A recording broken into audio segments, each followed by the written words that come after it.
সকাল 7:30 ঘুম থেকে উঠে চা নিয়ে বসে পড়েছি। প্রত্যেক দিনের মতো আজকেও সকাল সকাল তাড়াতাড়ি করে সব কাজ করতে শুরু করে দিয়েছি। আজকে বৃহস্পতিবার, তো যথারীতি কাজটা অনেক বেশি।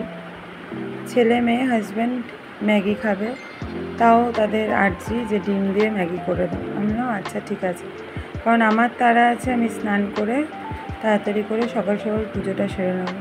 আজকে মেনুতে কিছু স্পেশাল হবে, কি হবে সারাদিন সঙ্গে থাকো, দেখতে থাকো আমার blog. Good morning, welcome back to শ্রুতমার কথা, নতুন একটা ব্লগে।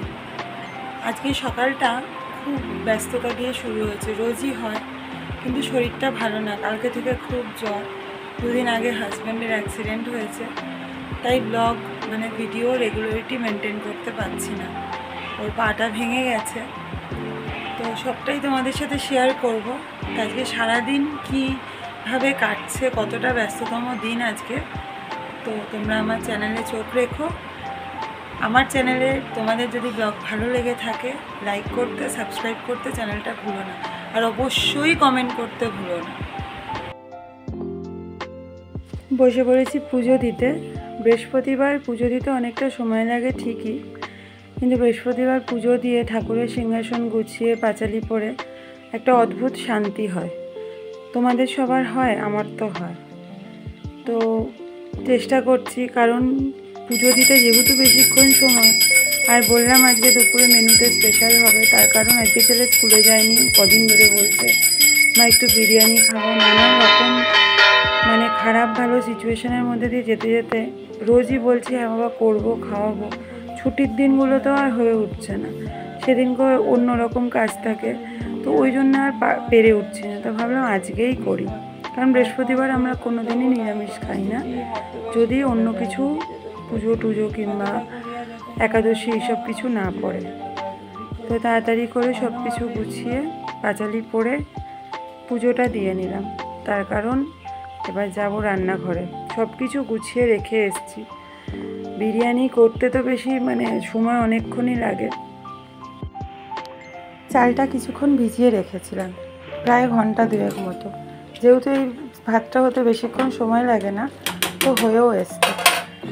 চিকেন রান্না করব, চিকেন দিয়ে বিরিয়ানি করব, কিন্তু বিরিয়ানিটা আলু বিরিয়ানি করব। চিকেনের লেগ পিস 3 পিস আছে, আর এই চিকেনটা দোকানে নিয়ে যেতে হবে পকোড়ার জন্য, ওটা ম্যারিনেট করে রাখবো। তাই ভাবলাম ডিম দিয়েও করে নিই, একেবারে দুবেলার হয়ে যাবে, রাত্রিরে আর কোনো রান্নার ঝামেলা থাকবে না।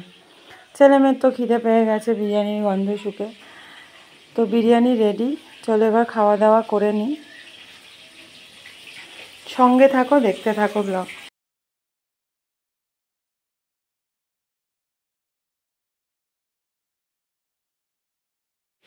দুপুরবেলা একটু রেস্ট নিয়ে রেডি হয়ে গেছি দোকানে যাব বলে। এখন হাজব্যান্ডের পায়ে এরকম হওয়াতে পাশে একজন অটোর দাদা থাকেন, উনি অটো চালায়, ওনাকেই বলা আছে, উনি কদিন ধরে আমাদেরকে দোকানে নিয়ে যায়, নিয়ে আসে। আমরা রিজার্ভ করে নিয়েছি, বিকেলের দিকটায় নিয়ে যায়, আর রাত্রিবেলা দোকান বন্ধ করার পরে নিয়ে আসে। সব জিনিসপত্র ডিসপ্লেতে দেওয়া হয়ে গেছে, অনেক রকম আইটেমই আমরা করি। আর তোমাদেরকে এর আগেও বলেছি, নতুন একটা কাজ, নতুন জীবনের একটা অধ্যায়ে পা দিয়েছি। আশা করব তোমরা সবাই পাশে থাকবে, সঙ্গে যেরম ছিলে থেকো। আমার ব্লগ ভালো লাগলে চ্যানেলটা লাইক করো, সাবস্ক্রাইব করো, কমেন্ট করতে ভুলো না। যদি কোনো ভুল ত্রুটি হয়ে থাকে অবশ্যই জানিও। সবাই সাবধানে থাকবে, খুব ভালো থাকবে, আমিও যাতে ভালো থাকতে পারি সবাইকে নিয়ে, সেটাই আশীর্বাদ করো। যে কথাটা শুরুতেই বলেছিলাম, হাজব্যান্ডের অ্যাক্সিডেন্ট হয়েছে। হ্যাঁ, হাজব্যান্ডের অ্যাক্সিডেন্ট হয়েছে, ওর পা ভেঙে গেছে অ্যাক্সিডেন্টে। একটা লরি ওকে খুব বাজেভাবে চেপে দেওয়াতে ও বাইক নিয়ে ছিটকে পড়ে যায়, গাড়ির তলায় ঢুকে যায়। হেলমেট পরেছিল বলে ওর মাথাতে কিছু হয়নি, পিঠে একটু লেগেছে, পায়ে অনেকটা চোট এসছে। মানসিকভাবে ভীষণ বিপর্যস্ত। সব কিছু কাটিয়ে ওঠার সাহস, ইচ্ছা শক্তি সবটাই ভগবানের আশীর্বাদ। ঠাকুরের হাতটা মাথার ওপর না থাকলে, তোমাদের অশেষ ভালোবাসা আশীর্বাদ না থাকলে এই জায়গাটা হয়তো ওভারকাম করতে পারতাম না কোনো দিনই। তাই তোমাদের সবাইকে বলছি, তোমরা পাশে থেকো, সঙ্গে থেকো। নতুন একটা ব্লগ নিয়ে খুব তাড়াতাড়ি দেখা হবে, আর তোমরাও সবাই সাবধানে থেকো।